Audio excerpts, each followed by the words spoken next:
Hello dear student, welcome to our channel economics study point. इस video में मैं discuss करूंगा एक BEC 015 का जिसका टाइटल है elementary mathematical method in economics का एक VBI क्वेश्चन का डिस्कस करूंगा। सोल्यूशन प्रोसीजर का क्वेश्चन आप देख सकते हो। You are given are demand function P equal to A times x to the power B। कुछ डिफरेंट टाइप का डिमांड, सिंपल डिमांड फंक्शन नहीं है, पावर वगैरह वाला है।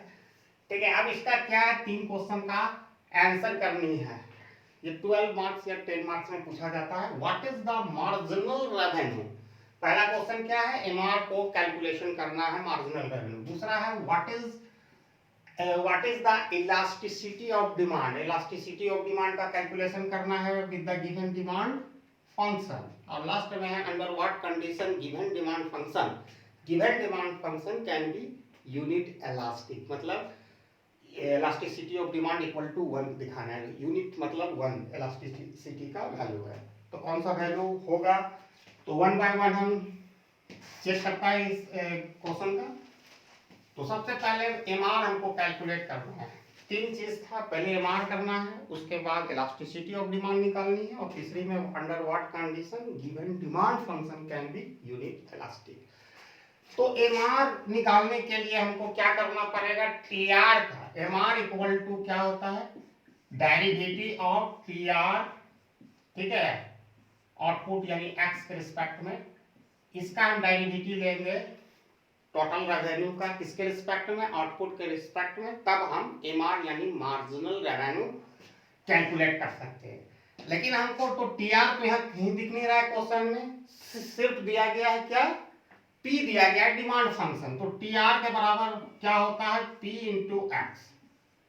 अब तो आसान हो गया। तो P का वैल्यू जो डिमांड फंक्शन में, तो A x to the power B into x, ये आ गया। अब यहाँ पर एक लॉ ऑफ इंडेक्सेस आपको आनी चाहिए। A to the power M into A to the power N equal to, अगर बेस दोनों का सेम होगा, देखो यहाँ भी x है, यहाँ भी कुछ नहीं, जिसका पावर 1 हो सकता है, 1 हिडन पावर होता है किसी भी नंबर का, ठीक है। तो ये दोनों पावर जुड़ जाता है, a to the power m plus n। अगर a to the power m into a to the power n है, तो उसका बेस सेम होने से क्या होता है, a to the power m plus n। उसी तरह यहाँ भी इसका हिडन पावर 1 है, तो इसको लिखा जा सकता है a x to the power b। दोनों का बेस सेम है और दोनों का पावर ये m है और ये n है, तो जोड़ दो दोनों को भाई, हो गया। अब एमआर निकालना काफी आसान हो गया। अब इसकी डेरिवेटिव ले लेंगे, किसकी ले लेंगे, टीआर को। किसके रिस्पेक्ट में लेंगे, एक्स के रिस्पेक्ट में लेंगे। क्यों एक्स के रिस्पेक्ट में, क्योंकि TR is the function of x, x का फंक्शन है। अब ऑब्वियसली लोगे तो सबसे पहले ए कांस्टेंट में पहले आ जाएगा। दूसरा क्या, इसका पावर पहले हम लिख देते हैं डेरिवेटिव। जिसको नहीं आता होगा तो चैनल में बेसिक मैथमेटिक्स का मेरा प्लेलिस्ट है डेरिवेटिव का, वहां जाके आप सीख सकते हो, ठीक है। पहले इसका पावर को लिख देते हैं, उसके बाद क्या करते हैं, इसमें एक घटा देते हैं इसके पावर में, तो b प्लस 1 माइनस 1। यहाँ देखो सबसे पहले क्या, जब भी डेरिवेटिव लोगे तो उसके पावर को पहले लिख दिए, उसके बाद इसमें 1 घटा देते हैं दूसरा स्टेप में। तो यहाँ माइनस से प्लस a कैंसिल हो गया, प्लस 1 और माइनस 1 कैंसिल हो गया। तो फाइनली हमारे पास क्या बचा, a times b plus 1 x to the power b, ठीक है। इसको इस तरह भी लिख सकते हैं b प्लस 1, ठीक है, a x to the power b, ठीक है। ये जो निकला, ये क्या निकला, मार्जिनल रेवेन्यू। कैसे निकला, टीआर का डेरिवेटिव लेके इसके रिस्पेक्ट में आउटपुट x। ये पहला पार्ट बन गया, ये ए पार्ट का सॉल्यूशन हो गया। अब बी पार्ट में हमको ये एक्सिस कर रहा है, बी पार्ट में क्या कर रहा है, इलास्टिसिटी ऑफ डिमांड का कैलकुलेशन करो। तो देखो ईडी को डिनोट करते हैं, ED denoting elasticity of demand. इसका एक फार्मूला होता है माइनस dx बाय dt, ठीक है, dx by dt p by x। पहले dx बाय dt कर दो, d लगा के, उसके बाद इसको उलट के ऊपर इधर लिखा जाता है विदाउट d का, ठीक है। फार्मूला याद रखने का ये बेसिक रूल है। माइनस लगाना पड़ता है क्योंकि डिमांड और प्राइस में निगेटिव रिलेशनशिप है। तो अब यहां देखो हमारा जो गिवन डिमांड फंक्शन जो दिया गया है P equal to a x to the power b. अब इसमें हम कैसे dx बाई dt निकाल सकते हैं तो यहाँ पर आपको चैन रूल अप्लाई करना पड़ेगा। तो यहाँ कर सकते हैं इस तरह, डिफरेंशिएटिंग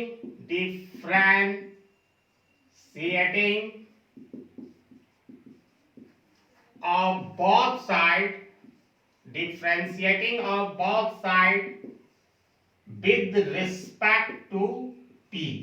x नहीं, p के रिस्पेक्ट में निकालेंगे, ठीक है। तो यहाँ आसान से होगा, दोनों साइड हम डिफरेंशिएट, तो p किसके रिस्पेक्ट में कर रहे हैं, p के, इधर हो जाएगा dp बाय dp, क्योंकि p के रिस्पेक्ट में कर रहे हैं। अब इधर p दिख नहीं रहा है, पिक्चर में तो दिख नहीं रहा है, तो पहले क्या करना पड़ेगा, p किसका फंक्शन है, x, तो x के रिस्पेक्ट में पहले निकाल लो। तो x के रिस्पेक्ट में निकालेंगे तो a b x to the power b minus 1 होगा, ठीक है। a कांस्टेंट रहेगा, b आ जाएगा पावर पहले, और उसके बाद इसके पावर में -1 करते हैं, जैसे मैंने यहां भी किया था, डेरिवेटिव का रूल है। तो p फंक्शन है x का, उसके रिस्पेक्ट में लिए। अब क्या करना पड़ेगा, सेकेंड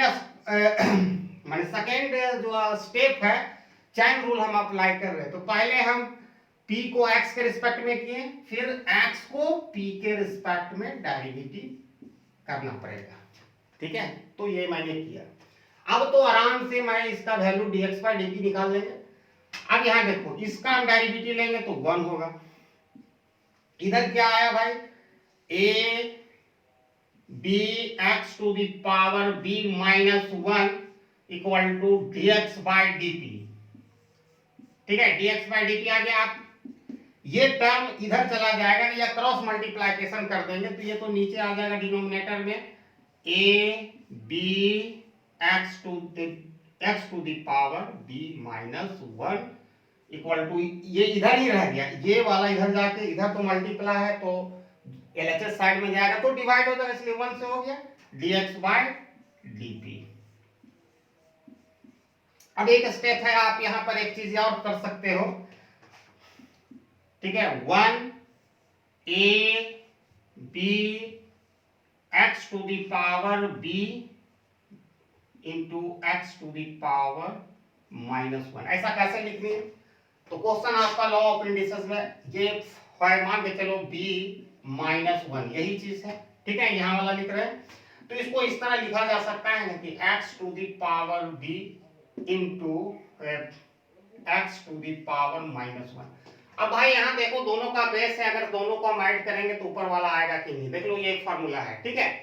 अब कभी भी किसी भी नंबर या टर्म का पावर, किसी भी पावर -1 होता है, किसी भी नंबर का पावर -1 होता है, ठीक है, तो उसका मीनिंग ये होता है 1 बाय, उसमें 1 लगा के नीचे वो चला जाता है और उसका पावर अब पॉजिटिव हो जाता है। जैसे यही रहता है, मान के चलो a टू दी पावर -2, तो उसको डायरेक्ट हम लिख सकते हैं 1 बाय a स्क्वायर, ठीक है।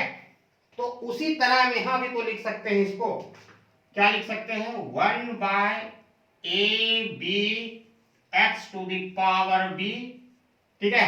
अब ये x यहां रहा नहीं, नीचे चला गया, इसका क्या देखो 1 बाय x।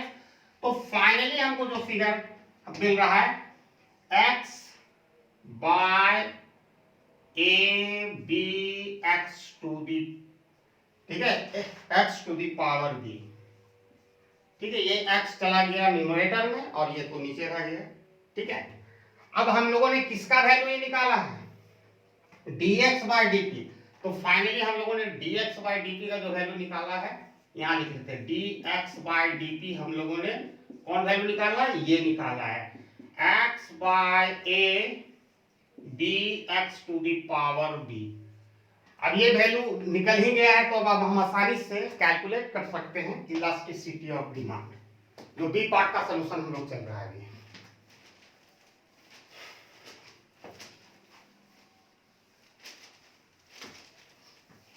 आप यहां देखो, हम लिख सकते हैं ED, that is the elasticity of demand का जो फार्मूला है -dx by dt p into x, ठीक है।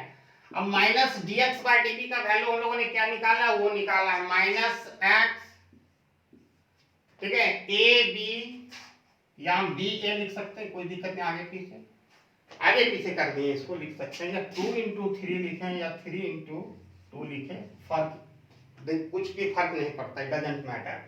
तो a b a x to the power b।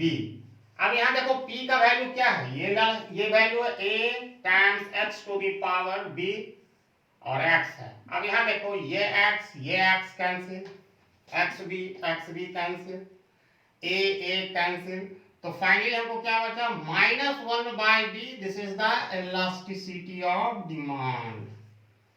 ठीक है, दूसरा जो तीसरा पार्ट से क्वेश्चन का, under what condition given demand function can be unit elastic, तो उस पर हम लोग आ रहे हैं।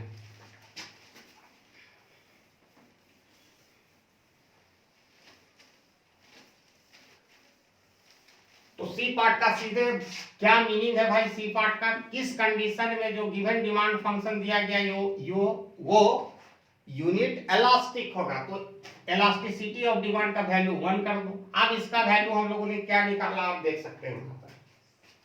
ठीक है, b -1/b equal to 1, cross multiplication कर देंगे तो क्या -1 इक्वल टू b। तो फाइनली b इक्वल टू -1। तो अगर इस यहां पर b का वैल्यू -1 कर देंगे तो then elasticity of demand in the given demand function unit elastic होगा। ठीक है, तो लिख सकते हैं given ed equal to 1, the given demand function at b equal to -1। अगर b का वैल्यू -1 कर देंगे तो गिवन डिमांड फंक्शन जो दिया गया वो यूनिट इलास्टिसिटी होगा। यूनिट इलास्टिसिटी का मतलब होता है इक्वल टू 1 होगा। ठीक है, और equal to 1 elasticity of demand equal to 1 का मतलब हो गया, अगर 50% प्राइस में चेंज होगा तो प्राइस 50 से percent quantity demanded of commodity में भी चेंज होगा। ठीक है, क्योंकि इलास्टिसिटी ऑफ डिमांड क्या होता है, percentage change in quantity demanded in response to percentage change in price. ठीक है, अगर 50% इसमें, अगर 10% इसमें हुआ चेंज प्राइस में, तो क्वांटिटी डिमांडेड में भी 10% होगा। ठीक है, परिवर्तन अगर तो इसी को हम इलास्टिसिटी ऑफ डिमांड कहते हैं, यूनिट इलास्टिसिटी ऑफ डिमांड, जिसमें इलास्टिसिटी ऑफ डिमांड का वैल्यू 1 होता है। Thanks for watching my video till and. जय हिंद।